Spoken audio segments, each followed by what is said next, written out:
मावळमधून मवियाचे उमेदवार संजोग वाघेरे यांचा उमेदवारी अर्ज दाखल करण्यासाठी मवियातील सर्व दिग्गज नेते उपस्थित होते। यावेळी भाषण करताना खासदार अमोल कोल्हे यांनी मावळवर जेव्हा आदिलशहा आक्रमणासाठी आला त्यावेळी प्रेक्षकांमधून अमित शहा असा आवाज देण्यात आला।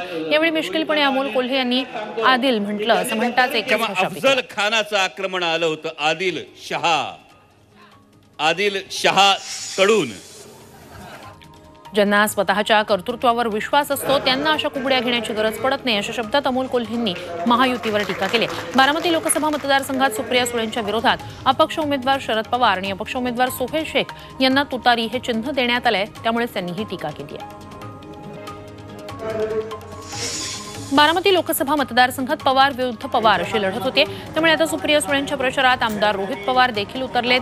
बारामती लोकसभा मतदारसंघातील मुळशी तालुक्यात आमदार रोहित पवार यांनी ठिकठिकाणी घोंगडी बैठका घेत सुप्रिया सुळेंचा प्रचार केला। अमृत नोनी गॅस्ट्रिन, अपचन, ऍसिडिटी, गॅस्ट्रबल ह्यापैकी तुम्हाला कुठलाही गॅस्ट्रिक प्रॉब्लेम झाला, उपाय एकच, अमृत नोनी गॅस्ट्रिन।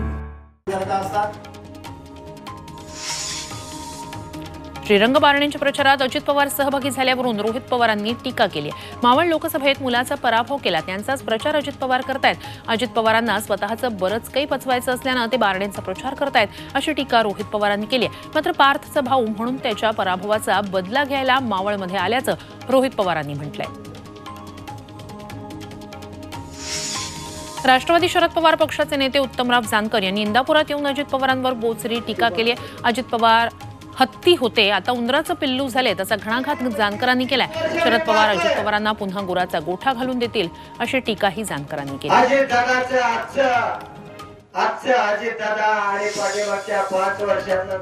बुलढाणा जिल्ह्यात मध्यरात्री अवकाळी पावसानं कहर केलाय। शेगाव खामगाव तालुक्यात वादळी वाऱ्यासह तुफान गारपीट झाली, त्यामुळे अनेकांचे संसार उघड्यावर पडलेत। अनेक ठिकाणी वीज पुरवठा खंडित झालाय, घरांचे पत्रे उडालेत, त्यामुळे नागरिकांना मध्यरात्री उघड्यावरच राहण्याची वेळ आली। या अवकाळीनं उन्हाळी पिकांनाही झोडपून काढलंय। वाशिमला अवकाळी पावसाचा तडाखा बसलाय, त्यामुळे मोठ्या प्रमाणात शेतीचं नुकसान झालंय। त्यासोबतच अचानक आलेल्या पावसानं नागरिकांचीही तारंबळ उडाली। गेल्या 4 दिवसापासून 41 अंशांवर गेलेल्या तापमानामुळे नागरिक हैराण झाले होते। या पावसानं नागरिकांना उकाड्यापासून काहीसा दिलासा मिळालाय, मात्र शेतकऱ्यांची चिंता वाढली आहे।